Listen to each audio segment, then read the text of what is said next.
Keir Starmer nearly face-planted at the G20 summit in Johannesburg, and his team's response to the stumble was somehow more embarrassing than the actual trip itself. Because instead of laughing it off like a normal human being who's capable of self-deprecating humor, number 10 apparently tried to stop journalists from asking about it, which is the political equivalent of writing, "Please make this go viral" in capital letters and adding fireworks. When you're already the most unpopular prime minister since records began, and you trip in front of world leaders, the last thing you need is your own team drawing more attention to it by acting like it's a national security incident. So buckle up, because we're about to dissect how a simple stumble became a metaphor for Starmer's entire premiership. But before we proceed, please don't forget to hit the subscribe button for more updates on the UK political insight. Thank you. Why the Times' Katie Balls says trying to suppress coverage is political malpractice, and how this physical stumble perfectly mirrors Labour's political stumbling that's got them polling in 4th place. This is the kind of story where the cover-up is worse than the crime, except in this case, the crime was just walking badly, and the cover-up was Downing Street having what Balls called a sense of humor failure. Right.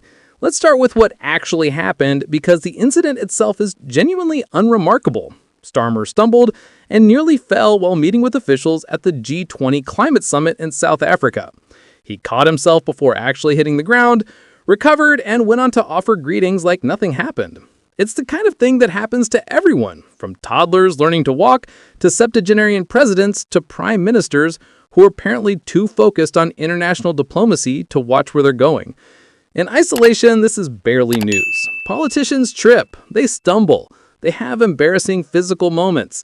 Gerald Ford was famously clumsy. George W. Bush choked on a pretzel. Biden has had numerous stumbling incidents. These things happen, and normally they're good for a day's worth of memes before everyone moves on to actual substantive issues. The stumble itself isn't the story. What happens next is what transforms a non-event into a genuine political embarrassment. And what happened next was number 10 apparently tried to discourage journalists from asking about or covering the stumble, which is where this goes from Prime Minister trips, recovers, everyone moves on, to Prime Minister trips, team panics, makes everything infinitely worse. Because as Katie Balls explained on GB News, trying to suppress coverage of something this minor is almost Room 101, referring to the dystopian thought control from Orwell's 1984. That's how bad an idea it was. Balls nailed exactly why this response was catastrophic. I don't think any journalist is going to go along with it, and then you're just drawing more attention to the situation. That's media management 101. When you tell journalists not to cover something that's harmless and already public, you guarantee they'll cover it more extensively, because now there's a story about why you don't want it covered. You've transformed PM stumbles into PM stumbles and team tries to hide it, which is infinitely more interesting and damaging. Her assessment that it makes it look as though you've had a sense of humor failure, you're being a bit precious about it, cuts to the heart of why this matters politically. Leaders who can laugh at themselves appear human, relatable, secure in their position. Leaders who get defensive about minor embarrassments appear thin-skinned, insecure, and unable to handle pressure. Starmer's team apparently chose the latter approach, which says something concerning about their political judgment. The contrast Balls draws is crucial. With these kind of gaffes, it's often better if the leader just laughs along with it and tries to make a joke out of it. That's the right playbook. Own the stumble, make a self-deprecating comment, move on. Everyone remembers that you're human. You get credit for having a sense of humor, and the story dies because there's nowhere for it to go once you've acknowledged it yourself. But that requires confidence and self-awareness that Starmer's operation apparently lacks. Then Balls delivers the devastating analysis that connects the stumble to Starmer's broader political problems. Obviously, the problem is it always fits in with the mood around politics at the time. And because Keir Starmer's doing so badly in the polls, a stumble, she trails off because the metaphor is so obvious it doesn't need finishing. When you're politically stumbling, physical stumbling becomes symbolic. When you're seen as weak and failing, any sign of literal weakness or failure reinforces that narrative. The stumble isn't just a stumble, it's a metaphor for your entire failing government. The public reaction on social media captures how these incidents resonate beyond Westminster. Someone writing would pay good money to have seen that shows gleeful schadenfreude towards a prime minister who's lost public goodwill. Terrible omen for him, great for everyone else, treats the stumble as cosmic justice or karmic retribution. And it was the previous government's fault, perfectly satirizes Labour's tendency to blame the Conservatives for everything, suggesting even Starmer's clumsiness must somehow be Tory responsibility.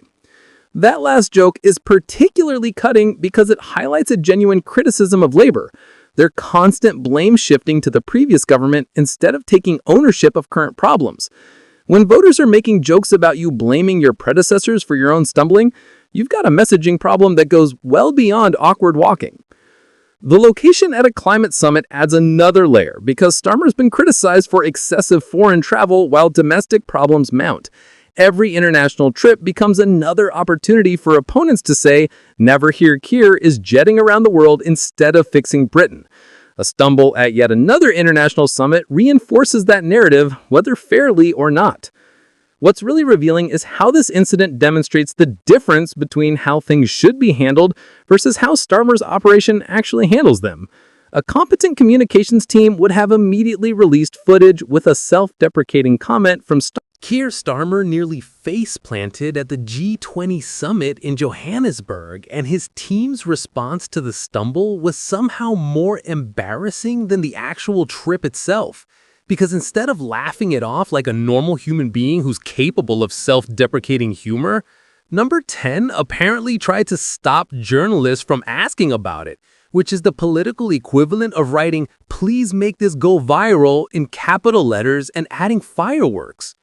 When you're already the most unpopular prime minister since records began and you trip in front of world leaders, the last thing you need is your own team drawing more attention to it by acting like it's a national security incident. So buckle up, because we're about to dissect how a simple stumble became a metaphor for Starmer's entire premiership. But before we proceed, please don't forget to hit the subscribe button for more updates on the UK political insight. Thank you.